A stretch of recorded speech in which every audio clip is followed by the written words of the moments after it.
Welcome back to Vital Signs. If you're just tuning in, you are going to want to go to nowmedia.tv, click on shows, and catch the first segment of today's show. We are diving deep into a very deep topic, grief, and we are here with Mason Sawyer. Before the break, he was sharing about losing his wife and a couple of his children, his brother, in a really horrendous accident and the grief process. But Mason, I want to now shift the narrative, because out of this unimaginative, I just can't even fathom the amount of tragedy that you had. You have created a platform of hope. Can you talk to me a little bit about how you use your story to inspire others to keep going, and what does that look like for you in your healing process? Well, I started going to therapy, and my therapist is like, Mason, everyone would understand if you weren't handling this well, but you have an opportunity here. And I hated it when he said opportunity, because like, this is my family. Like, there's nothing good about this. But he said, Mason, you have an opportunity to help people. And he said, tomorrow someone's going to lose a spouse or a son or a daughter or a brother or a sister or a niece or a nephew, and you can relate and help all of them. And I knew that trying to do something good with something so awful was the right thing to do. I just didn't know how to do that. Like, okay, like, how do I help people? And I just felt completely alone after it happened. I mean, I could be in a room full of 100 people, but I just feel so alone and didn't feel like anyone understood me. I just didn't belong. I lost my family. I didn't know where to belong. I was just so lost and broken. And starting this podcast was kind of like what I need. Like, I wish I knew about the 1090 podcast after my accident. No one likes to talk about death and grief. No one likes to talk about it in our society. We're all scared of it.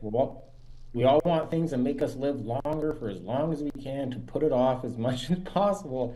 And I'm over here just thinking about death 24/7. And I just felt like an alien. And man, podcasting, I've met a guy, Craig Luco, in Australia. He lost his wife and 2 kids in a car accident. I've met a lady in Kansas City. She lost a husband, 2 kids, and a mom from a tornado. So I just started connecting with all these people who are going through terrible stories just like me. I'm just as bad, some worse.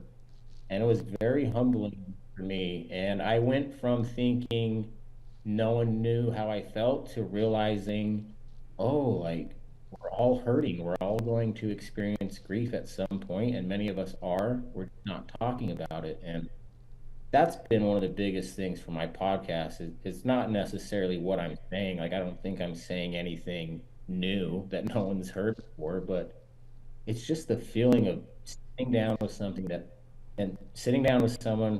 who feels it, that can relate to you, has been so powerful for me. I And, hope I answered your question, oh yeah, Jen. I you kind of ran. absolutely did. And so I'm going to ask you, because you've been doing this for a while and you're gaining traction, and you've kind of created a doorway for people to sit in on a grief support, and so hope. So at this point in time, what message are you hoping to put forth with your podcast? What are you hoping to do for the people who are listening and following and taking in the content that you're putting out? Like, what is that message that you really want them to receive? I think you're not alone is a big one, and feeling it.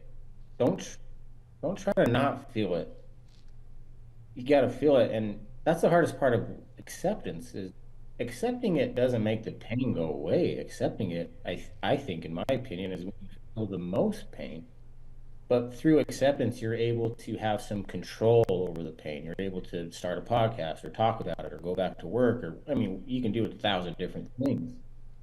And I think that's what acceptance helped me do. Is it's helped me get my power back and have some control over it. But I mean, I tell people who come on my podcast, there's no agenda. We have no expectations. We don't plan to talk about anything. The conversation will go wherever it goes. And then we end with our top three favorite movies just to try to end with a laugh and something not so serious for our listeners so they can walk into work not crying or whatever it is. But that's it. I just, my goal is to hold space with them. There's no right or wrong with what stage or phase you're in with grief. I think the important thing is talking about it and creating a podcast like that. Every time I have someone on, there's someone out there that can relate to it. Someone, I mean, it might not be me, but someone can relate to their type of story and their type of pain.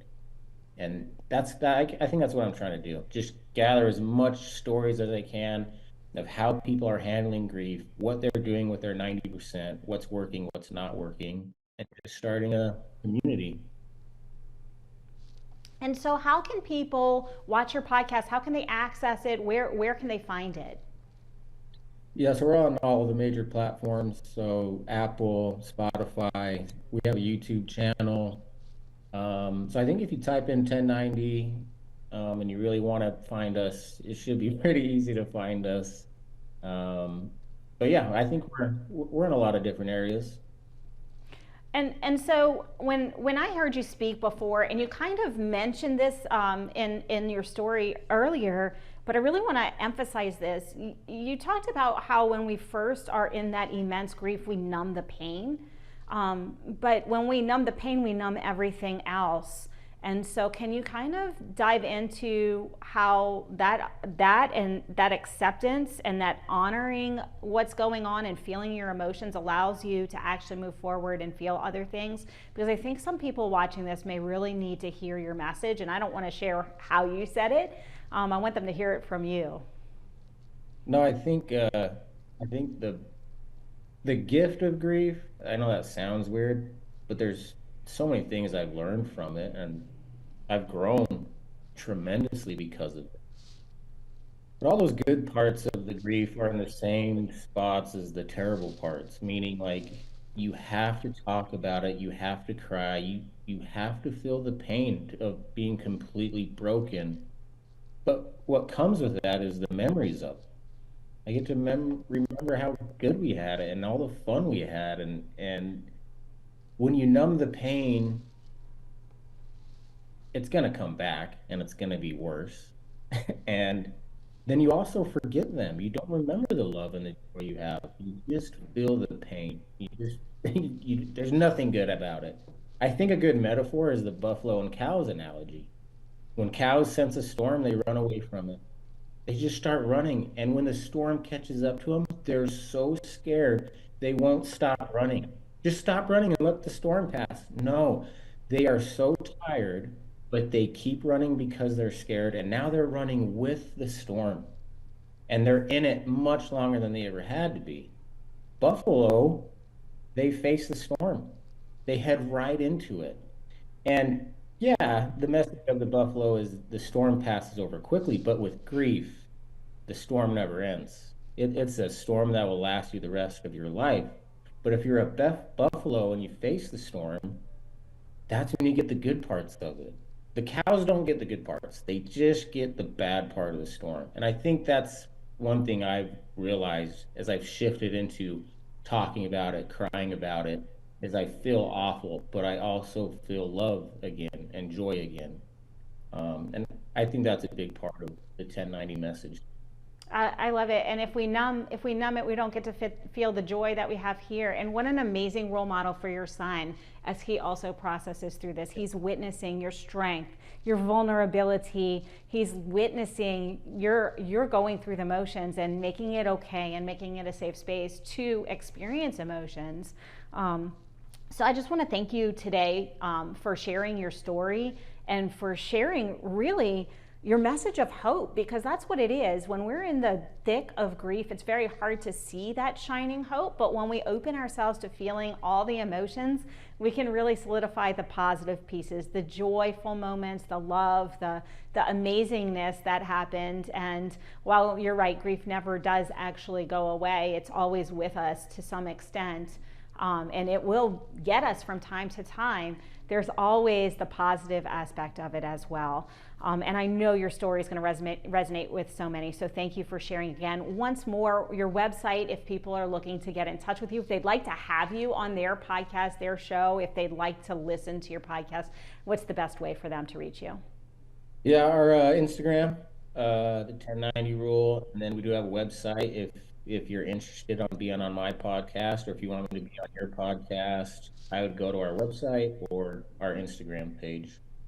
Awesome. And that's the 1090.com, the website, and 1090 on Instagram. Thank you so much for sharing with us today, and for the heart and what you're doing and how you've turned your grief into your newest passion, and that's creating support and hope for others. Thank you so much, Jen. Absolutely. And you, yes, you, unfortunately, we do have to take a brief break, but you're not going to want to miss what's coming next. You asked about a deeper dive into some of the ways that we can see what's happening with our children and prevent potential sexual abuse issues, and that is coming immediately after the break, so stick around.